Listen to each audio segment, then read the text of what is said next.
Infrastructure projects following the Second World War were probably the most visible changes to cities in Central Europe, but it wasn't just elevated urban highways disconnected from its surroundings. Other streets, avenues, or boulevards would also be upgraded, so more lanes, more parking spaces, and overall more area reserved for road vehicles, and less area for pedestrians. Here in our city, Skylines city of Altengrad, we will do exactly that. There is this corridor in the city which already had some road infrastructure, but it is not keeping up anymore with the current volumes of traffic, and further towards the old town, new roads will bring the traffic closer to the city's center. In the time-lapse, we will start at this end of the corridor, next to the new university, and work our way towards the opposite end in the center. But I will explain the project in more details later. Now let's focus on real world. Real cities in Central Europe of the Eastern Bloc, where big roads started to appear as well. So we can see how cities quite quickly changed, mostly in the 60s and 70s. There is no point in starting with some lengthy theoretical introduction. The situation was quite simple. Cars needed more space. Cars were already seen as a mean of increasing standards of living in the Eastern Bloc, and so their numbers started to slowly increase. Slower compared to the West, but increase nonetheless. I talked about cars in some more details, mostly in episode 66, but also most recently in 73, so there is no need to repeat all of that. For this video, I picked places from real life that have one thing in common. All of them are called squares, in their local languages, of course. More often than not, if places today, in old city centers and slightly around them, are called squares, it's because it was called that for a very long time already, and in some distant past, when there were no cars, a square had a pretty straightforward meaning, a place where people could meet, shop, or just chill. The German Wikipedia, for example, mentions that square is the living room of a city. Some squares might have been just parks without much commerce, but that would still make them places for meeting. Some big boulevard could also have that purpose, but squares will be enough for us now. Let's jump into some real-world examples that will explain things a lot better, and let's start in Dresden, Germany. Dresden is a little different since it was very heavily damaged during the war, and the southern parts, south of the old town, were pretty much entirely wiped out, so the city got an opportunity, huge quotation marks, to do something else, to fit the modern times. The old town of Dresden is surrounded by major roads, one of which is the 170 road. If we start at the main train station and continue our way further to the north, then every single major intersection on the way used to be, or well, still kind of is, a square. And indeed, Google Earth does have pre-war pictures of Dresden, and all of those places are very much classic city squares. So what happened, apart from the war, of course? In this series, we have already talked about modernism, the general ideas for new cities and how should they differ from cities of the Industrial Revolution. We also talked about Dresden in particular when mentioning the new socialist cultural, political, and commercial centers. So we have quite a lot of puzzle pieces ready to put together the overall picture. The first puzzle piece would be the modernist idea of separating traffic from everything else. That is crystal clear here. The new road takes a huge chunk of land with plenty of separation from nearby buildings. Next, the idea that classic squares and classic streets are not needed anymore and city layouts should not follow blocks. Well, that is more than obvious, looking at the removed squares. Then there is that need for some new cultural, political, and commercial center. That would be the planned boulevard, starting at that culture palace in the old town, going through the commercial Prager Street to the main train station.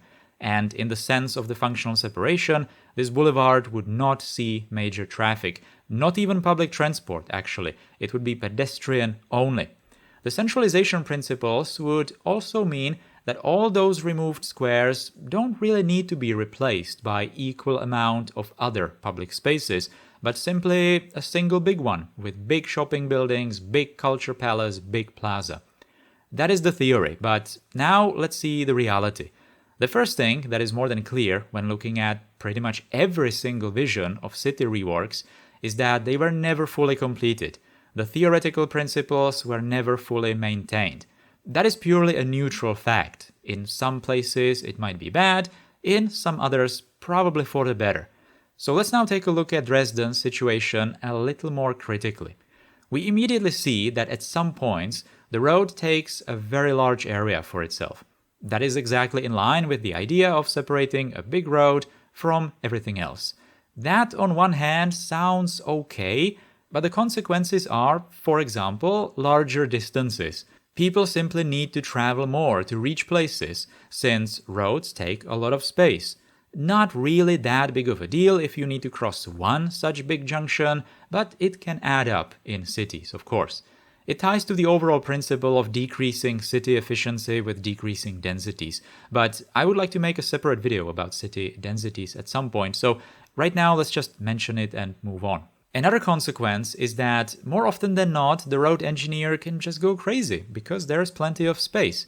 Is it really necessary here to have these pseudo-traffic circles, all the high-speed turns and the super generous medians?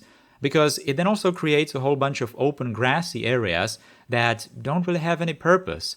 No one is ever going to go into the big medians between the big roads and just do something there. Sure, it's a noise barrier, but it probably would be better if the grassy tree areas were next to the buildings with the road in the middle, but much more compact. Which leads me to, of course, pedestrians. Well, you be the judge if intersections like these are easy to cross and if something more compact would be easier. And of course, sooner or later, someone is going to have a similar line of thinking that the place is indeed utilized poorly, so let's just add more parking lots. Right, parking lots. From old pictures, it can be seen that parts of the old market square in front of the Culture Palace were basically big parking lots. Also right here where these buildings are today. So that's not exactly in line with the initial idea for some cultural plaza.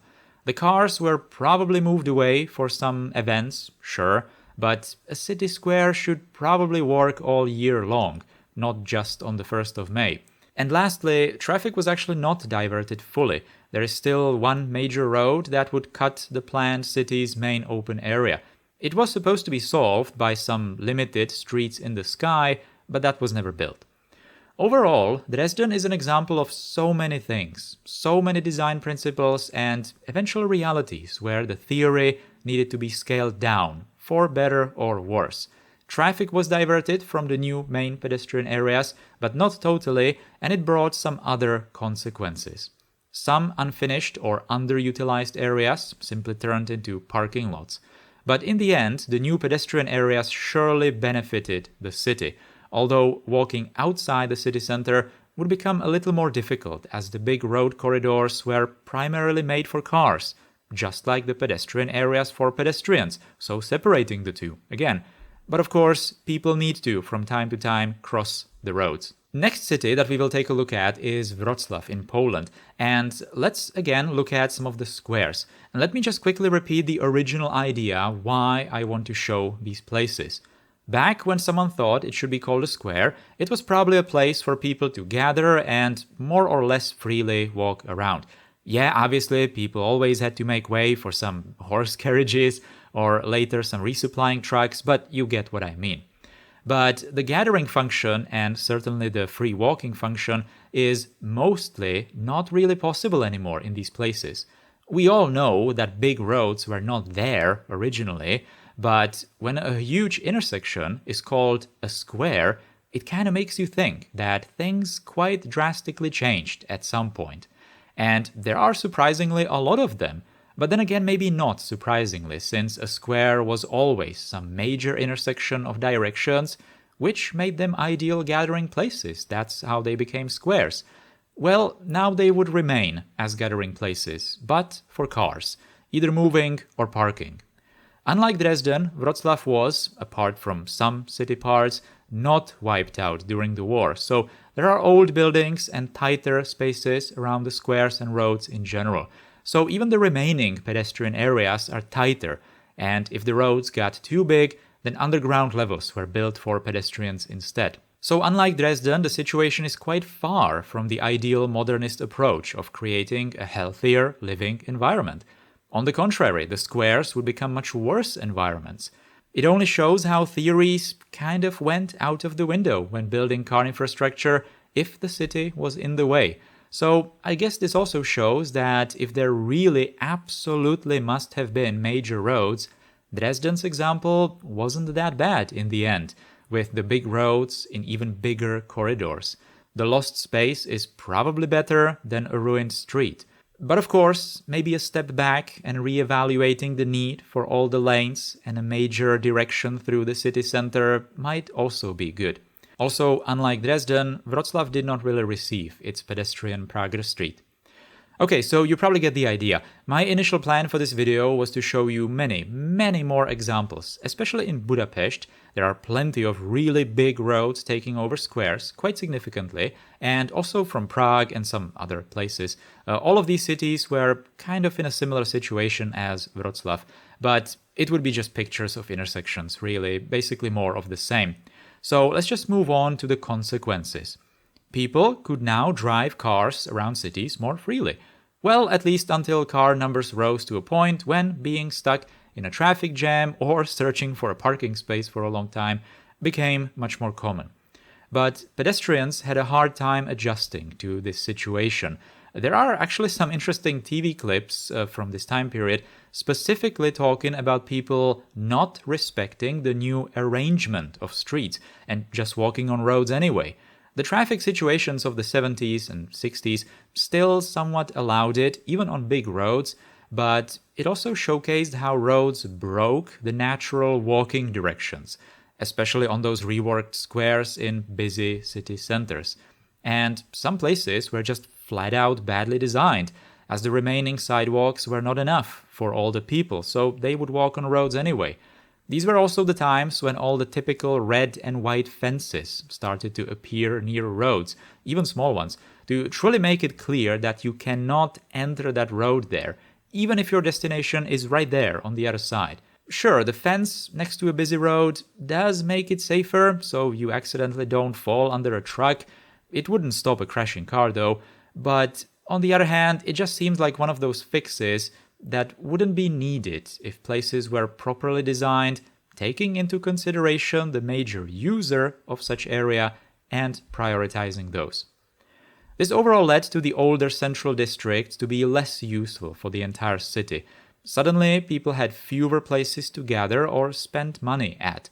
This was of course also reinforced by various restrictions on smaller businesses, by the communist regimes and centralizing commerce in some big department stores and so on and so on. Another thing, which is not related to traffic, was that older parts of cities were not very well maintained. New flats in the newly built concrete blocks of flats were considered the modern standard, so focus was on those. That's where things were better and that's where people liked to spend their time. Depending of course on the city and the new estates, not all were equal. It is also this time period when people massively traveled outside of cities for leisure, to enjoy the weekend in the countryside. People also heavily maintained their allotments, which are these little gardens in gardening colonies, sometimes very far away from where those people lived. So overall, people were certainly pushed more away from cities. Was it just because of big roads and heavy traffic? Well, probably not 100%, but they certainly played a huge role, because, well, they play a huge role even today. Let's now take a look at this road project in Altengrad. So right now in the time-lapse, I'm just finishing that first intersection, that first little sub-project of this overall area, and right now we are going to move to a place that is going to be much more interesting, because this is the start of the bridge, and this is pretty much the worst bottleneck, traffic bottleneck of the entire city. Let me explain the situation. So this entire road, this main road that we saw in that previous intersection in the time-lapse and that is continuing across this bridge, that is the main entrance into the city from this direction. And the bulk of Altengrad city is on the other side of the river. So all the traffic, all the cargo, but even personal cars that arrive into Altengrad, they really do want to cross this river right here at this bridge. There used to be only a single lane road in each direction with the trams in the middle, of course. So, just a single lane. But there also was a tram stop right here. And the tram stop was made so that the car lane was basically the platform. So when a tram stopped and started loading, unloading people, cars had to wait for that. These kinds of tram stops are still somewhere in Central European cities. They are obviously absolutely terrible. They are the worst kinds of tram stops because they are super unsafe, first and foremost. Sure, they also slow down traffic, but if there is not enough space for like a separate, like a median platform for trams, then usually how it's dealt with is cars are simply redirected onto the tracks of the trams. So they still have to wait behind them. So it's just going to slow down traffic anyway, but it's going to be a lot safer. But right now, in this particular place, it didn't really matter. There needed to be some kind of better, like engineeringly better solution that is going to provide higher capacity for people and for cars. So that's kind of what I'm doing over here. So for this particular project, I prepared, well, for this entire video, I prepared a whole bunch of custom roads in the road builder. And then for this particular place, I prepared really unorthodox road. And this particular road is only for this tram stop made, and it doesn't have any surface. Why? Well, because I'm going to create tunnels as entrances to the platforms. So I also went into Blender after a really long time again, so I obviously forgot everything since last time. And I just quickly whipped up, after a couple of hours, I just quickly whipped up like these tunnel entrances that are going to be used on the platforms and in the nearby areas. Because obviously, when we are going to do some sort of underground infrastructure towards the platforms, then might as well have that also for pedestrians that just want to cross this street. Because if you've ever played City Skylines, then what is the number one reason for slow traffic?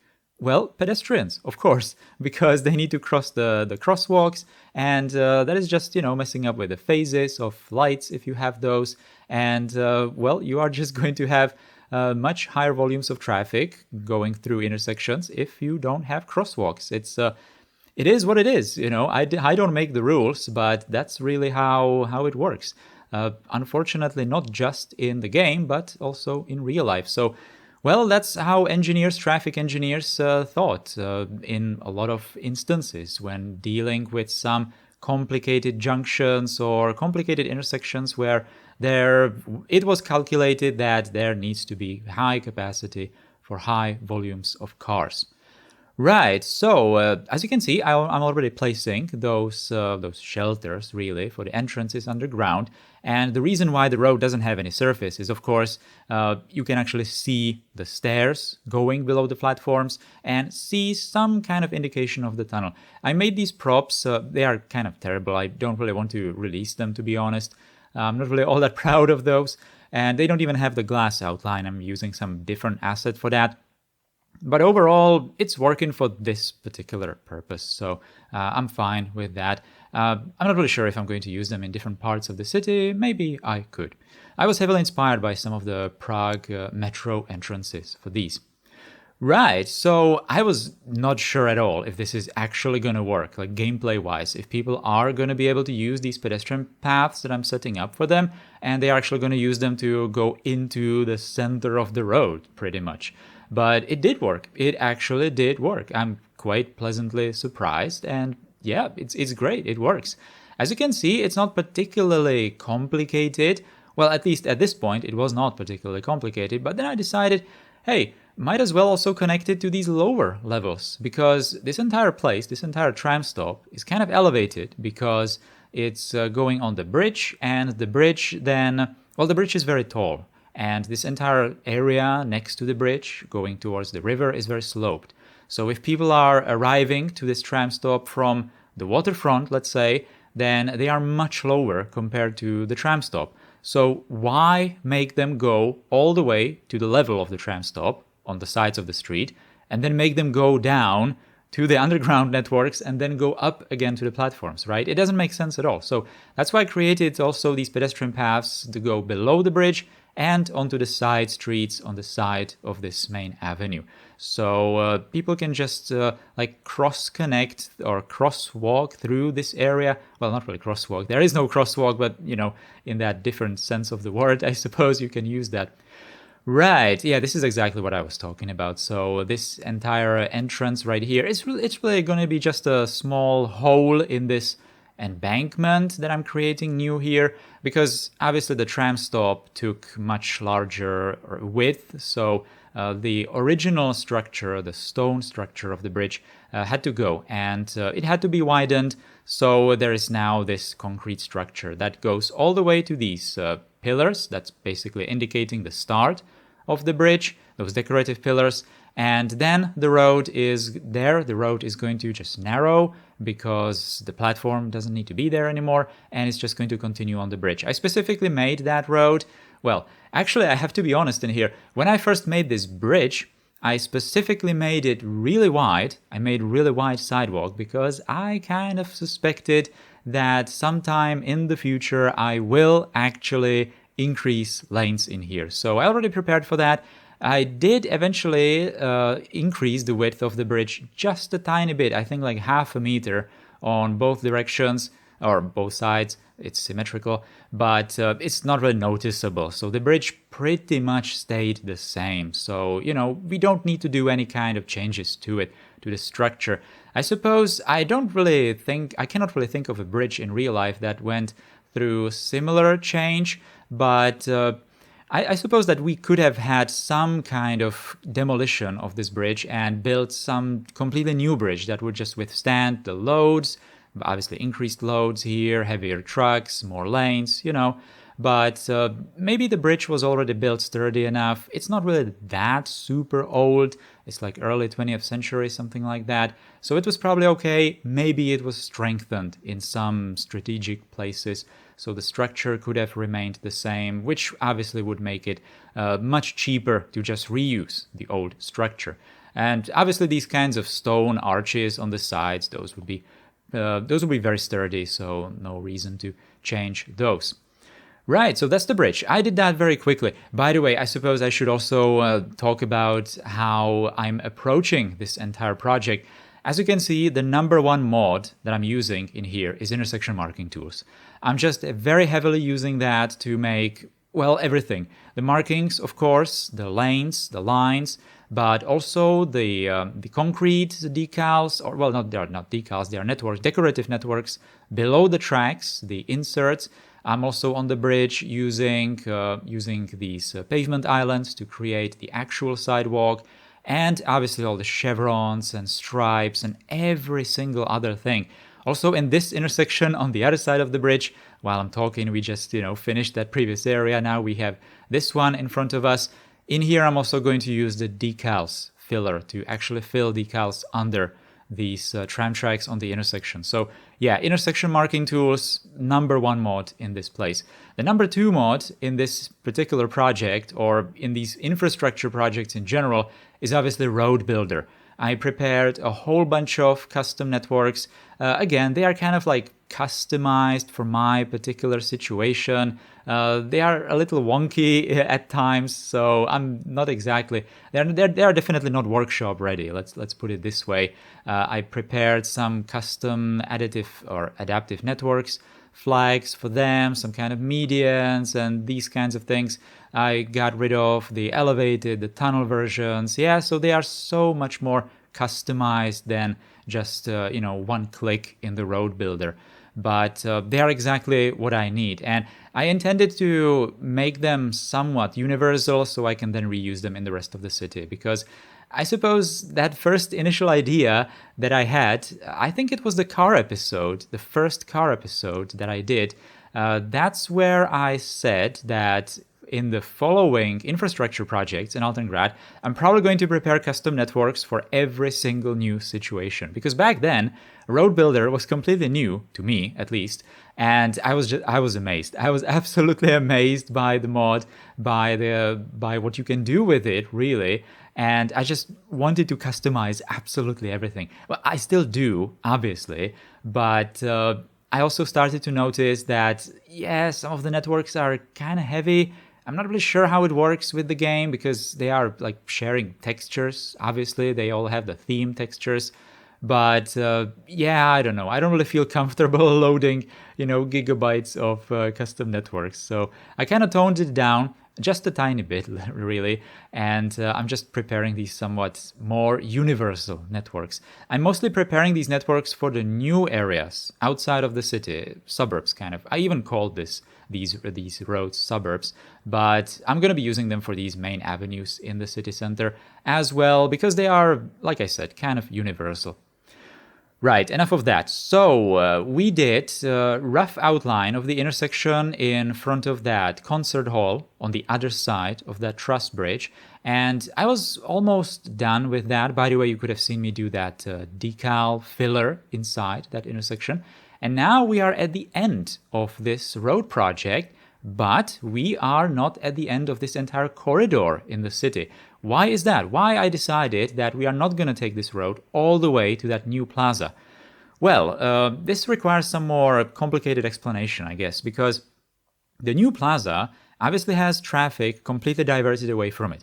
It kind of has that urban highway next to the train station on the side of that plaza a little bit in like a small corner. So that's the main traffic bypass of that area. But I also built with that urban highway, if you remember, I also cleared those blocks of buildings and then I built that interchange there. Yeah, that's the place where I built those 2 residential new towers. And that's a road. That's actually another major road that's coming from like, what is that? The north of the city from that construction site of those prefabricated blocks of flats. And that road needs to somehow cut into the rest of the city. And it doesn't, because after the intersection, I split it into 2 streets, into 2 one-way streets.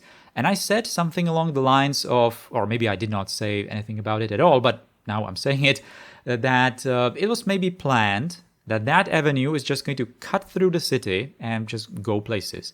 But that was never done. Yeah, for various reasons. Maybe people did not like it anymore, like large-scale demolitions, or there was not money for the road project anymore. Who knows? But the reality eventually is that that road is just not continuing. So it just continues on separate existing streets. This avenue that I'm doing right here is basically the opposite end of that, the opposite continuation of that road. And when it reached that square, let's call it, in front of that city gate, I decided that that would be the place where it was supposed to, if the original plans were maintained, it was supposed to cut into the city blocks. But those city blocks are still there. They were not demolished and they would not be even demolished. So this big avenue is simply going to end by those city gates. It is going to still serve this entire surrounding area. As you can see, I'm building various like distributing roads, let's call them, that are just going to put traffic into the very old town, into some of these other blocks. Some of these roads are going to be one way, some of them 2 ways, so there will be like turning lanes and various kinds of solutions for just higher capacity of traffic. But past that last square, it's only going to split into, like I said before, like existing streets, and then it's going to connect to those other existing streets that eventually lead to that interchange. I guess that at the end of this video, there's going to be like an overall shot of this area, so you can just see what I mean. Maybe you can just rewatch this explanation and then go back to that shot in the end, and it's going to be absolutely clear what this needs to be. Right, so this is just me doing that last detailing on those roads. And also, by the way, I completely forgot to mention, I created that parking lot right there because in the old town, in the very old town of the city, it's obviously very tight spaces in there. So this parking lot is going to serve as like a substitute parking for the old town. It's obviously a bit too small for the entire old town, but well, it's the old town. Parking is always going to be problematic in there. I was also using some different techniques with intersection marking tools. For example, doing the stripes in these areas. I was doing them only like close to the dividing lines because that's kind of how it is in real life in some places. to save color, I suppose. But in here, I'm just using it visually because it's not that pronounced. This is exactly what I mean, yeah, these fillers, but I'm just making these fillers not in the entire lane, but only like in one portion of it. It's a little cleaner. I like it a lot more. And you can also see how I did, and I'm doing right here, these foundation networks. Yeah, that's what they're called. Foundation networks made by Pevex, I believe. They're absolutely perfect. They are very essential for these kinds of projects for trams. And right now, when we can do them with intersection marking tools, that's just insanely good. Because back then, I had to place them manually. And, well, that was not really a big of a deal on a flat terrain. But I usually don't have flat terrain, and when it's also curved, yeah, that was not easy at all. So now I can just click once in intersection marking tools and be done with it. So that's amazing. I have no idea how I would do this place. I probably would not use these inserts if I did not have IMT. So it's just allowing all these detailing possibilities to make these projects just much better looking or more realistic looking. Like I said in that previous video, or well, in that road video, the urban highway video, I'm not necessarily making these changes in Altengrad because I like them. I'm just making them because I'm trying to achieve some sort of plausible look of the area, okay? Now, this is that square that I was talking about. I first had to like roughly define where the roads are gonna go before I could commit to some of the detailing previously. But by the way, that's also one huge advantage of intersection marking tools. If you're gonna do the intersection and segment detailing, you can actually still move those segments around. That was just absolutely unheard of back then when you had to just do all of this with separate props and decals. Once you locked it in, you really could not change it at all. And if you did, then, well, you just cried because you had to rework everything. You had to just start from scratch. So this is amazing. And look at that. That filler with the decals underneath the tracks. Do you remember that episode of Asturias where I was doing that car-free city or town near the dams? I was doing it with procedural objects manually because I did not have that feature back then. But man, this is just so easy. And again, if intersection marking tools was not there, I would just not do this. So just another example of how certain more possibilities with mods are not really enabling some techniques, but they are just making them so much easier that you will do them more often. And result is going to be just better looking places, really. So that's just great. That's why, having more opportunities is just so much better than not having opportunities. Well, anyway, enough of that. This is, oh yeah, you can see just a tiny bit of that new square on the left there, and this is basically it. So right there, down there, coming from down below, that's one of those one-way streets coming from that interchange, urban highway interchange that I was talking about, and it's just going to go into that one-way street right there, and on the opposite side of that corridor, it's going to go into the opposite street. So yeah, that's the place that did not really change. But, well, I just widened some of those roads, did not really change the layout too much. These are the before and after transitions, especially in that place. You could have seen all the people waiting on that platform, on the old platform for the trams. And in here, the traffic flow is just so much better. But obviously, there is that consequence that, well, we have more lanes, of course, in that place. And people now have to go underground into those underground passages, not just to reach the trams, but also to cross the street. That's another thing that I did. I did not really provide many crossing opportunities of this big road because, well, like I said before, what is the number one thing that's slowing down traffic? Well, people, right? So let's just make the crosswalks only in certain places, certain strategic places. Let's just force people more to go into these particular crossing areas and leave the rest of the area open for cars. So there are obviously crossings towards the tram stops in here. In here at the concert hall, I did not do the underground passages because I think it's not really necessary. It's only necessary at the starts of the bridges, but at the concert hall, I built the loop. I built basically an interchange, like a mini interchange. And that's where like 50% of the traffic is going to go away from the avenue. So the traffic that's continuing closer to the city center is not going to be that heavy as in here, so there doesn't need to be those underground connections. At first I kind of wanted to create them as well, but they are really not needed there. It was only needed at that one particular bottleneck at the start of the truss steel bridge from this side of the river. Right, so that was that long shot of this entire corridor. This project was actually a lot of work, especially at first, because I was not exactly sure how I'm going to do things. I needed to commit to certain detailing techniques, let's say, and then it started to be a little bit more straightforward. I really enjoyed building this project, by the way. Yeah, you saw that urban highway video. I don't exactly like these projects too much, but building them in city skylines is a completely different thing. I really like building them here. And then, of course, seeing the results, how the traffic just flows in these areas so much better.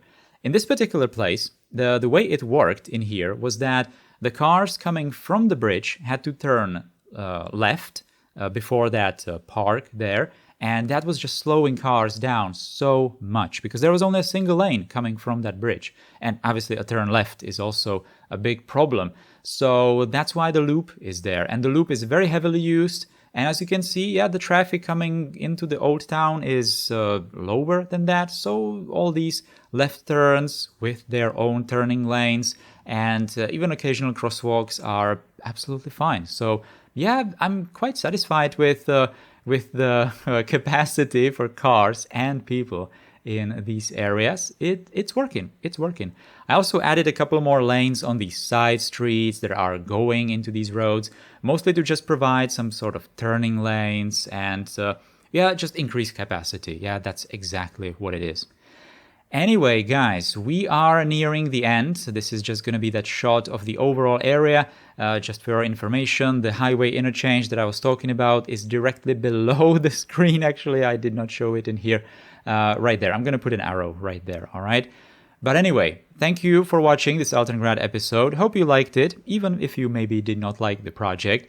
But if you did, if you liked the video, then please do all the things below it, all the clicking, writing, subscribing, sharing. And a huge thanks to all the channel members who are directly supporting this channel and me in what I'm doing. Thank you so much, guys. I appreciate it. Take care. Goodbye.